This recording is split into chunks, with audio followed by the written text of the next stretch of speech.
భూమి మీద ఉన్న మరణాలు అనేకమైన భయంకరమైన మరణాలు ఉన్నాయి. కానీ ఒక మరణం మాత్రం మనం తప్పించుకున్నాం.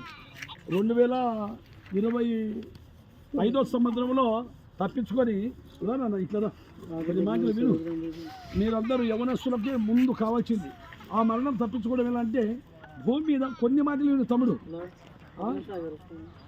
కానీ దేవుడు ఏమని సెలవిస్తున్నా అంటే, మరణాన్ని జయించిన యేసుక్రీస్తు ప్రభు ఈ భూమి మీద వచ్చి సర్వమానవాళి కోసం ఆయన మరణించాడు, సమాధి చేయబడ్డాడు, 3వ దినమున సజీవుడుగా తెచ్చాడు. యేసు చెప్పాను, నేనే మార్గమును, నేనే సత్యమును, నేనే నిత్య జీవమును అన్నాడు. ఎందుకన్నా అంటే ఈ మాట ఇక్కడ చదివి చూడండి. పైన ప్రతి మనిషి నీతిమంతుడు కావాలంటే ఏవేవో దాన ధర్మాలు చేయటం వల్ల నీతిమంతుడు కాలేదని అర్థం.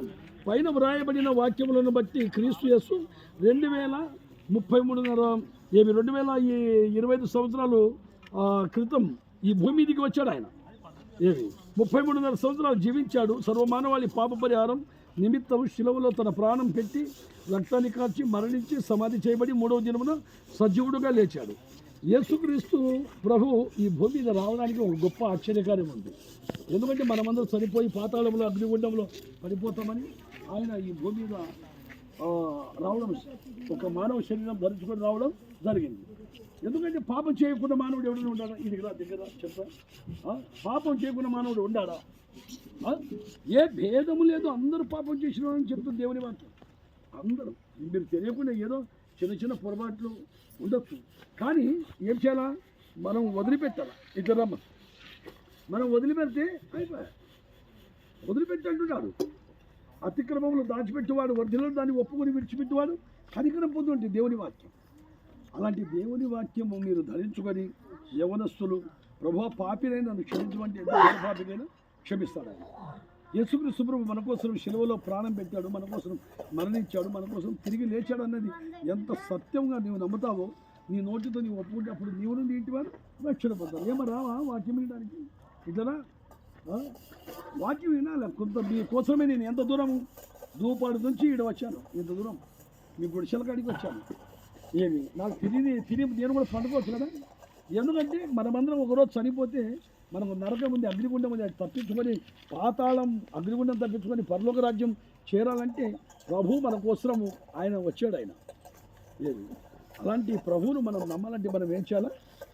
ఖచ్చితంగా ప్రభు పాపినైనా రక్షమే. అందుకే తిమోతికి రాసిన మొదటి పత్రికలో 1వ అధ్యాయము 15వ వచనంలో ఏమంటాడు? ఆయన పాపులను రక్షించు క్రీస్తు లోకానికి వచ్చాడా లేదా? చెప్పమ్మా, వచ్చాడు. మనం నమ్మాలా? యేసుక్రీస్తు ప్రభు అని మనం నోటితో ఎప్పుడైతే నమ్ముతామో అప్పుడే పరిశుద్ధ గ్రంథం బైబిల్ అదే చెల్లిస్తుంది.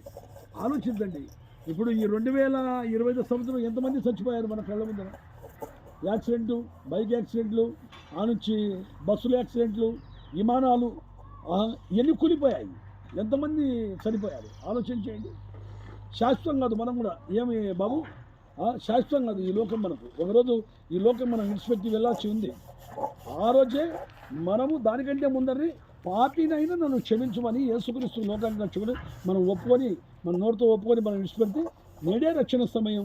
ఆలసించిన నరకం ఉంది, అగ్నిగుండం ఉంది, తప్పించుకొని దాని వైపు మనం ప్రభు వైపు చూస్తే మనం నిత్య జీవనం వెళ్ళిపోతాం.